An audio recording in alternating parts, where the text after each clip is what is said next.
አንዱ ሌላውን በሰው ፊት ማዋረድ፣ መሳደብ፣ እንደውም አንዳንዴ መማታት። ይሄ ከቁጥጥር የውጭ የሆነ እንደዚህ አይነት ባህሪ፣ ክብር አለመስጠት፣ ሪስፔክት አለማድረግ፣ ይሄ ወደፊት ወደ ትዳር ሲገባ ደግሞ እጅግ ከባድ እየሆነ ነው የሚመጣው። ስለዚህ በጥንቃቄ ይሄንን ነጥብ ማየት ያስፈልጋል። እንደዚህ አይነት ቶክሲክ የሆኑ ስድብ፣ መጥፎ ንግግሮች፣ አለመከባበር ትክክል ስለማይሆን ይሄም አንዱ አደጋ ስለሆነ ለማሻሻል ጥረት የማያደርግ ከሆነ የዚህ ባህሪ ባለቤት ይሄ ሪሌሽንሺፕ አደጋ ውስጥ ይገባል ማለት ነው።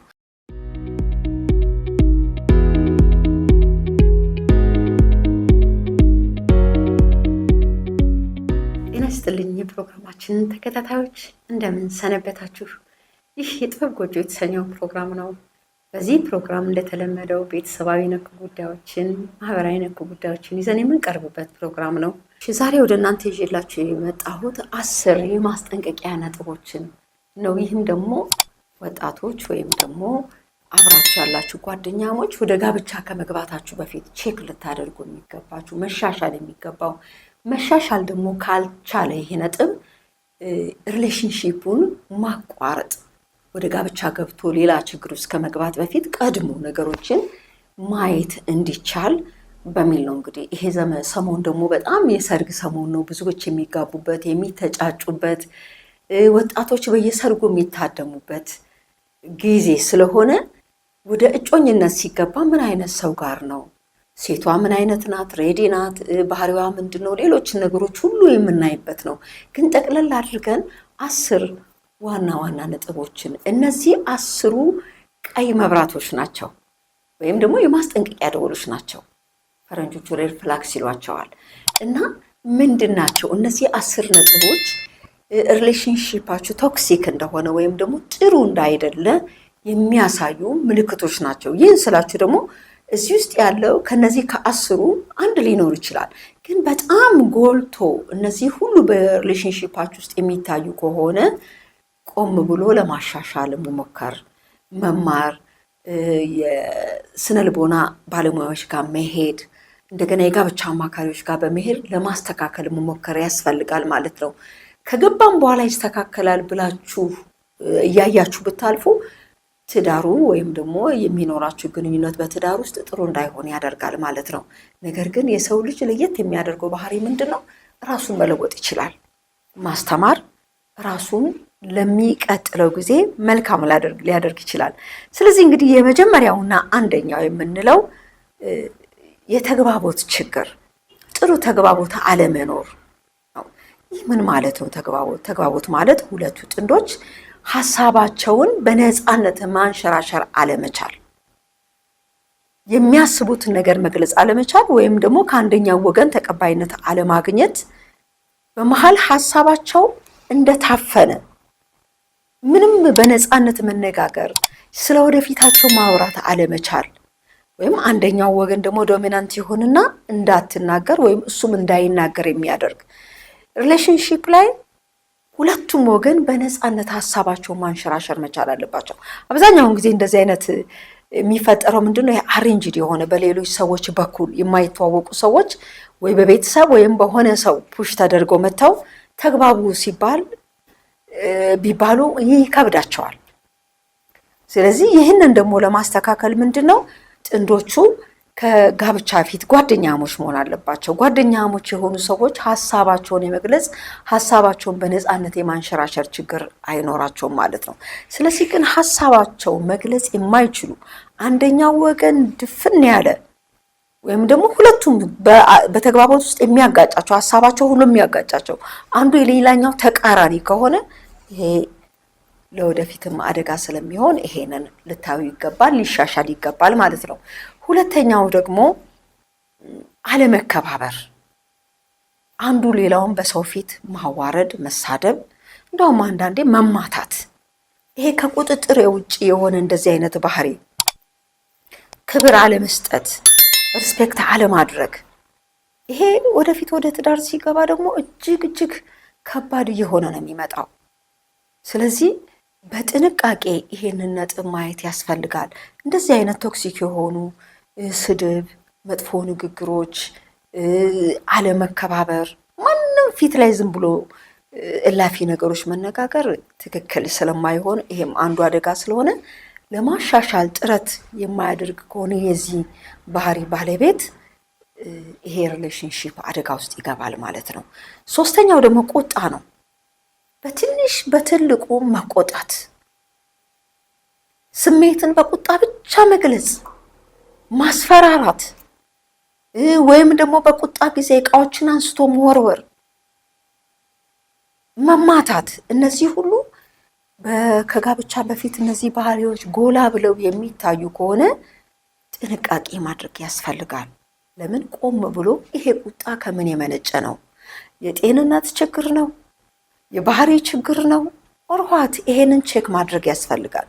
ግን አይ ስንገባ አብረን ስንኖር ሊስተካከል ይችላል እያልን ዝም ብሎ መግባት በትዳራችሁ እንዳትቀጥሉ፣ ልጆች ተወልደው ደግሞ በመካከል ልጆች እንዲጨነቁ ስለሚያደርጋቸው ይሄንንም ባህሪ ቀድሞ ማየት ጥሩ ነው።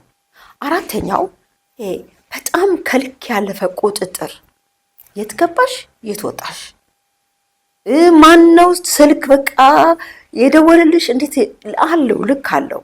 እውነት ኮንትሮል ማድረግ ጥሩ ነው። ግን ይሄ ኦቨር የሆነ ኮንትሮሊንግ፣ ከመጠን ያለፈ ጥርጣሬ፣ ይሄ ወደ ትዳር ሲገባም የሚያመላክተው ሌላ ነገር ስላለ ጥንቃቄ ያስፈልጋል። ለምን? ሰው ወደ ጋብቻ ሲገባ በመጠራጠር ወይም ኮንትሮል በማድረግ ሳይሆን በፍሪደም በመነጋገር በመስማማት ሁለቱም በመተማመን። ለምን? ጋብቻ ንጹህ ሪሌሽንሺፕ ነው። ሰው ወደ ጋብቻ ሲገባ ሁሉንም ነገር ጨርሶ ነው። አንዳንድ ጊዜ እንደዚህ አይነት ባህሪዎች የሚመጡት ከፓስተር ትሪ ሰውየው አልፎ የመጣው መንገድ ወይም ሴትይቱ አልፋ የመጣችው መንገድ ትክክል ያልሆነ ብዙ መጎዳት ያለበት በብዙ ሰዎች ሪሌሽንሺፓ ተበላሽቶባት ከሆነ አሁንም ይሄ ይገጥመኛል በሚል እሱም እንደዚህ አይነት ኦቨር የሆነ ኮንትሮሊንግ፣ ይሄ ግን አግባብ አይደለም። በፍጹም ኦቨር የሆነ ነገር አያስፈልግም። ይሄንን ደግሞ ሀሳብ ሳቀርብ አለመተማመንም አይደለም። አንዳንድ ጊዜ በጓደኝነት ሆኖ ከ3 ከ4 ሴት ጋር ማውራት አለ፣ ወይም ደግሞ ሴቷም እንደዚሁ ከተለያዩ ሰዎች ጋር። ይሄ አግባብ አይደለም።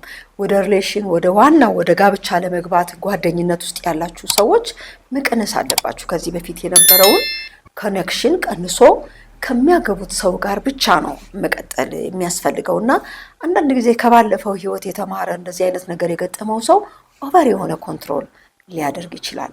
አምስተኛው ደግሞ አለመታመን፣ እምነት የሌለው ሪሌሽንሺፕ። ለምን? በብዙ ነገር ሰው መተማመን አለበት።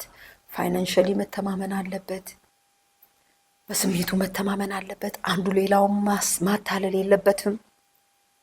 አንዱ ለሌላው በቃ ወገን ነው መሆን ያለበት። ጓደኛሞች፣ የሚተማመኑ ጓደኛሞች ነው መሆን ያለባቸው። ግን ይሄ በጣም እየተደባበቁ አንዳንድ ነገሮችን ማድረግ ያንን ሪሌሽንሺፕ ውበት እንዳይኖረው፣ በትዳር ውስጥም ተማምነው እንዳይኖሩ ያደርጋል። አንዱ ሌላውን ይጠራጠራል። እንደዚህ አይነት ደግሞ አለመተማመን የሚመጡ ሰዎች አንደኛው ወገን በዚህ መንገድ የመጣው ኢቭን የሚታመነውን ሰው ማመን አይችልም። ለምን? ራሱን ይመስለዋል። ሌባ እናት ልጇን አታምንም እንደሚባል የዚያን ሪሌሽንሺፕ ውበት ያጠፋል። ይሄ አምስተኛው ፍላግ ነው እንግዲህ። እሺ፣ ሌላው ስድስተኛው ደግሞ የተለያየ እሴት ያላቸው ሰዎች ማለት ኮመን የሆነ ነገር የሌላቸው፣ ኮመን ሴንስ የሌላቸው፣ ሁለቱም የተለያየ ዓለም ሰዎች ናቸው። እሷ የምትሄድበት መንገድ ሌላ፣ እሱ የሚሄድበት መንገድ ፍጹም ሊቀራረቡ የማይችሉ፣ ወደፊት በጋራ አንድ ራዕይ ኖሯቸው ሊራመዱ የማይችሉ ሰዎች በሪሌሽንሺፕ ወዴትም መዝለቅ አልፎ መሄድ አይችሉም። ለምን? ሁለቱ የጋራ የሆነ እሴት ሊኖራቸው ይገባል። እሷ የእሱን እሴት ውስጥ ያለውን ነገር ልትደግፍ፣ እሱም ደግሞ የእሷን ሊደግፍ፣ አብሮ በጋራ የሚፈስ ህይወት ነው የሚያስፈልገው። ለየቅል የሚያቅዱ፣ ለየቅል የሚኖሩ፣ ለየቅል የሚያስቡ ሰዎች ግን ወደ ትዳር እንኳን ገብተው ቢኖሩ ጤናማ የሆነ ህይወት አይደለም። አንደኛው ለሌላኛው ራዕይ እንቅፋት ነው። ስለዚህ አብረው ወደ ትዳር የሚገቡ ሰዎች አንዱ የሌላውን ራዕይ ሰፖርት ነው የሚያደርገው። በመተጋገዝ ነው ውስጣቸው ያለውን ሀሳብ። አንዱ መማር የሚፈልግ አንዱ ደግሞ ትምህርት የማይወድ ሰው ቢሆን የሚማረውን ሰው ምን ያደርገዋል? የማይማረው ሰው አቢዩዝ ያደርገዋል። ጀስት ትምህርቱን ደግፎ ጀስት አንተ መማር ነው ያለብህ። የኔ ደግሞ ይሄ ግን እንድትማር ደግፋለሁ፣ ሁኔታዎችን አመቻቻለሁ። ወይም እሷ የምትማር ከሆነ እኔ ሁኔታዎችን አመቻችልሻለሁ፣ ውስጥሽ ያለውን ነገር ማውጣት አለብሽ የሚደንቁ እንደዚህ አይነት ሰዎች አሉ። ግን ይሄ ባልሆነበት አንዱ ለሌላው እንቅፋት በሆነበት ሪሌሽንሺፕን አሳድጎ ወደ ትዳር ውስጥ መክተት ለነገ ውስጣቸው ያለው ራዕይ እንዲዳፈን ያደርጋል። እና ሰባተኛው ደግሞ ይሄ ኃላፊነት። ወደ ትዳር ጥንዶቹ ከመግባታቸው በፊት እያንዳንዳቸው ስለ ወደፊት ኃላፊነታቸው መነጋገር ወይም ደግሞ ኃላፊነት ሊሰማቸው ይገባል። ነገር ግን አንዳንድ ጊዜ ምንም ኃላፊነት የማይሰማው ወገን ይኖራል። አንደኛው ወገን ብቻ ኮሚትመንት ሲኖረው ሌላው የሌለው። ይሄ ወደ ትዳር ሲገባ ነገሮችን ከሚያበላሹ ነገሮች አንዱ ይሄ ነው። ለምን? ወንዶች የራሳቸው ድርሻ አላቸው። ሚስቶቻቸውን መውደድ፣ በበላይነት ቤታቸውን ማስተዳደር፣ መስራት፣ መበርታት። ሴቶችም ደግሞ ለባሎቻቸው እየታዘዙ በቤት ውስጥም ከቤትም ውጪ ያንን ትዳር ሰፖርት ለማድረግ የሚጥሩ መሆን አለባቸው። ነገር ግን ይሄ ባልሆነበት ኃላፊነት የማይሰማው ሰው ስለ ሪሌሽንሺፑ ስለ ወደፊት ህይወታቸው ምንም ኃላፊነት የማይሰማው ሰው ካለ ይህንን በጥንቃቄ ነው ማየት። አንዳንድ ጊዜ ሴቶች ኃላፊነት የሌላቸው ወንዶች የማይሰማቸው ወንዶች ለማግባት ይሞክራሉ። ከገቡ በኋላ ግን ዛሬ ላይ እንደምናየው በየሚዲያው ጩኸት ይጮሃሉ። ወንዶች ኃላፊነት አለባቸው። ቤታቸውን የማስተዳደር፣ ሚስታቸውን የመውደድ፣ ልጆቻቸውን የማሳደግ ከፍተኛ ኃላፊነት አለባቸው።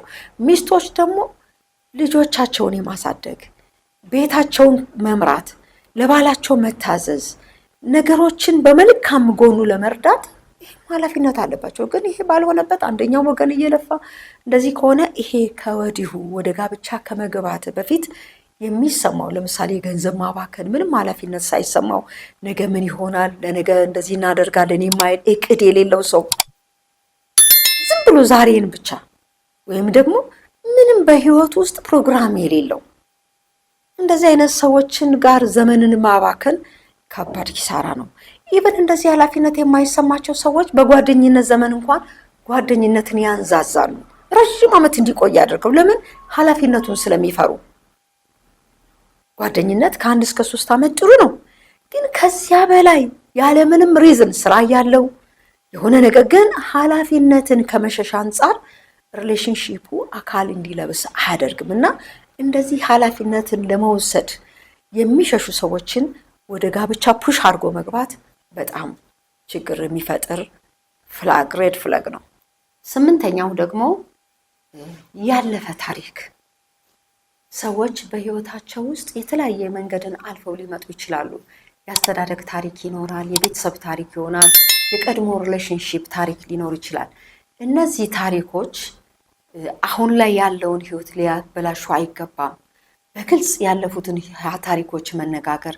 ለምሳሌ ልጅ ኖሮት አንድ ሰው በጓደኝነት ዘመን ልጅ እንዳለው ካልተናገረ እና ይሄንን ታሪክ ደብቆ ወደ ትዳር የሚገባ ከሆነ በጣም ወንጀል ነው ማለት፣ በልጁም ላይ እንደገና በትዳሩም ውስጥ ሌላ ነገርን ይፈጥራል። ስለዚህ ይሄን ያለፈን ታሪክ ልጅ ካለ ልጅ አለኝ፣ ከዚህ በፊት ደግሞ ሪሌሽንሺፖች ፌል አድርገው ከሆነ በእንደዚህ ጊዜ ውስጥ ሪሌሽንሺፖች ነበሩኝ ፌል አድርገዋል በሚል እያንዳንዱን የህይወት ፓተርን አብሮ መነጋገር ጥሩ ነው። ግን ይሄ ባልሆነበት ሽፍንፍና አድርጎ ከገባው በኋላ ካወቀ ምን ያመጣል? ምንም የሚመጣ ነገር የለም ብሎ መግባት አደገኛ ስለሆነ በተለያየ ዳይሬክሽን ሰዎች ይሄንን ለማወቅ ጥረት ማድረግ አለባቸው። ዘሎ ወደ ሪሌሽንሺፕ አይገባም። ጊዜ መውሰድ ያስፈልጋል። ይሄንን ፓስት የሆነ ታሪክ ለማወቅ ሰውየው የማይናገር ከሆነ ወይም ደግሞ የማይታወቅ ሰው ከሆነ ረጋ ብሎ ነው ማወቅ የሚያስፈልገው። ለምን? የተደበቀ ነገር የሆነ ጊዜ ላይ እየወጣ ይሄዳል። ከዛ ትዳሩ ምን እንዳይሆን ያደርጋል? ጤናማ እንዳይሆን ያደርጋል። ስለዚህ አለመናገር፣ ያለፈን ታሪክ መደበቅ ይሄ ራሱን የቻለ ሬድ ፍላግ ነው። ስለዚህ ያለፈ ታሪክ ውስጥ ያሉ ጠባሳዎችን ወይም ደግሞ የሚከተሉ ነገሮችን አንዳንድ ጊዜ ባለፈ ሪሌሽንሺፕ ያንን ሪሌሽንሺፕ ሳይቋጩት ሌላ አዲስ ሪሌሽንሺፕ የሚፈጥሩ ሰዎች አሉ። እዛ ጋር እኮ ያኛው ወገን አለ። እንደዚህ የሚገዳደሉ ሰዎች አሉ። ያኛውን እዛ ጋር አልቋጨችም። እዚህ ጋር መታ ግን ሌላ አዲስ ሪሌሽንሺፕ ትፈጥራለች ከዚህ ጋር ለመጋባት ልትደራደር። ለምን ይሄ እዚህ ጋር አዲስ ያለው ሰው አያውቅም እዛ ጋር ያለውን። ስለዚህ በዚህኛው ላይ አደጋ ሁሉ ሊያስከትል ስለሚችል ፓስት ያለውን ነገር መቋጨት፣ መነጋገር መምጣት ነው የሚያስፈልገው። እና 9ኛው ደግሞ ቁርጠኝነት፣ ይሄንን ሪሌሽንሺፕ አካል እንዲለብስ ወደፊት መልካም የሆነ መንገድን እንዲይዝ በቁርጠኝነት በጋራ የሚሰራ ነው። ግን ቁርጠኝነት የሌለው ልምጥምጥ ሰው ሪሌሽንሺፕ ላይ ካለ ያንን ሰውዬ በጥንቃቄ ማየት ነው። ቁርጠኛ ያልሆነ ለዛ ሪሌሽንሺፕ ዋጋ የማይከፍል የሚመጣውን ነገር ሁሉ ለመቀበል ዝግጁ ያልሆነ ሰውን ለማግባት ማሰብ ስህተት ነው። ብዙ ጊዜ እንደዚህ አይነት ነገሮች የሚሆነውን ከውጭ መጥተው የሚያገቡ ሴቶች አሉ፣ ከውጭ መጥተው የሚያገቡ ሰዎች አሉ። አንደኛ ወገን ቁርጠኛ አይደለም። ምናልባት እሱ ውስጥ ያለው ጩኸት ወደ ሌላ ቦታ ሄዶ ለመኖር የተሻለ ላይፍን ለማሳለፍ እንጂ ይሄ ትዳር ሊጀመር ያለው ትዳር ወደፊት ጠንካራ እንዲሆን ታስቦ አይደለም። ስለዚህ ቁርጠኝነት የሌለውን ሰው ወደ ትዳር ውስጥ ፑሽ ለማድረግ ወይም ለመግባት መሞከር የለባችሁም። ይሄ ራሱን የቻለ 9ኛው ፍላግ ነው። የመጨረሻው ደግሞ መንፈሳዊ አንድነት የሌለው ሪሌሽንሺፕ፣ ይሄም ሬድ ፍላግ ነው። አይ ከኖርን አብረን ከገባን በኋላ እናስተካክለዋለን ወይም ደግሞ እኔ አንደኛው ኢንፍሉዌንስ አድርጌ ያመጣዋለሁ። ይሄ መሆን ያለበት ቀድሞ ነው። ለምን አብረው መጸለይ አይችሉም? አብረው ማምለክ አይችሉም? አብረው በመንፈሳዊ ህይወት ውስጥ መሄድ አይችሉም? ከነሱም የሚወለዱት ልጆች ቢያዝድ ይሆናሉ። ለምን የሚያዩት ነገር የለም፣ ብትንትን ያለ ነገር ነው። ይሄ መጨረሻው ነጥብ ነው። መጽሐፍ ቅዱስ ሲናገር የሚያምን ከማያምን ጋር ምን ህብረት አለው ይላል። ህብረት አይኖሩም። ህብረት ማለት መንፈሳዊ አንድነት ነው። መንፈሳዊ አንድነት ደግሞ በጸሎት የእግዚአብሔርን ቃል በማንበብ በመዘመር እግዚአብሔርን በቤት ውስጥ ከፍ ከፍ በማድረግ የሚገኝ ህይወት ነው። ይሄ ህይወት ግን ከሌለ አንደኛው ወገን ብቻውን የሚታገል ከሆነ ቀድሞ ከጋብቻ በፊት እነዚህ አይነት ነገሮች ካሉ ወደ ጋብቻ ከመግባት ይልቅ ቆም ብሎ ይሄንንም መጠንቀቅ ያስፈልጋል ማለት ነው። ስለዚህ እነዚህ 10 ነጥቦችን እንግዲህ ያየናቸው ከጋብቻ በፊት ወጣቶች ወደ ጋብቻ ሳትገቡ ቀድማችሁ እነዚህን ሬድ ፍላጎች ለይታችሁ ማወቅ ነው። እናንተ እንግዲህ እንዴት ይሆን እየተዘጋጃችሁ ያላችሁት? አሁን ከፊታችን የሰርግ ሰሞን ነው እና ሁሉም ሰው ሰርግ ቦታ ሲሄድ ሴቶችም ወንዶችም መቼ ይሆን እኔ የማገባው፣ መቼ ይሆን እኔ ሰርግ እያሉ የሚናፍቁበት ፕሮግራም ነው። ግን እነዚህ ነገሮች ባላሟሉበት በተጋባችሁ ልክ እንደ ቲክቶክ አጭር የሆነ ህይወት ዛሬ ተጀምሮ ነገ የሚያበቃ ህይወት ሊሆን አይገባም። ለምን ዛሬ ላይ ላይፍ እንደሱ ነው የሆነው። ሰርጉን ገና የሰርጉ ውበት ተሰምቶ ሳያበቃ በ3ኛ ወር ተፋቱ። ይሄ ምንድነው? ቀድሞ የሚታዩ ምልክቶችን ቸል ብሎ የመምጣት ውጤት ነው። ስለዚህ ጥንዶች፣ ጓደኛሞች፣ እጮኛሞች በንጽህና ራሳችሁን ደግሞ በንጽህና ለምን አንደኛ ወገን ሌላውን ሊበድል አይገባም። ጋብቻ ቅዱስ ነው ይላል። መኝታውም ደግሞ ንጹህ ነው። በንጽህና ራሳችሁን ጠብቃችሁ ወደዚህ ሪሌሽንሺፕ ብትመጡ መልካም ነው። እንግዲህ አንድ አይነት እምነት ያላችሁ የኦርቶዶክስ እምነት ተከታይ ልትሆኑ ትችላላችሁ። የፕሮቴስታንት እምነት ተከታይ ልትሆኑ ትችላላችሁ። የሌላም እምነት ተከታይ ብትሆኑ አንድ አይነት እምነት ያለው ሰው ሰላማዊ ህይወትን እንዲገፋ ስለሚያደርገው ጋብቻችሁን ቅዱስ በሆነ መልኩ በተቀደሰ መልኩ መፈጸም መልካም ነው። ከዚህ በፊት እንኳን ትክክል ያልሆነ መንገድ የሄደ ሰው ንስሐ ገብቶ በእግዚአብሔር ፊት እንደገና በአዲስ መልኩ ራሱን ለእግዚአብሔር መስጠት ይችላል። ስለዚህ እንግዲህ እነዚህን 10 ነጥቦች በማስተዋል እነዚህን 10 ነጥቦች በማየት የወደፊት ህይወታችሁን ልታሳምሩ ከወዲሁ ራሳችሁን እንድታዘጋጁ ወደ ጋብቻ አማካሪዎች ሄዳችሁ እንድትማሩ፣ ወደ መንፈሳዊ አባቶች ሄዳችሁ እንድትማሩ፣ እንደውም በቤታችሁ ቁጭ ብላችሁ ደግሞ በሶሻል ሚዲያ በጎ ጋብቻን የሚያንጹ መጽሐፎችን በማንበብ ራሳችሁን ልታዘጋጁ ይገባል። እንግዲህ መልካም ጋብቻ ያልኩ የዛሬውን ፕሮግራም በዚህ ጨርሳለሁ።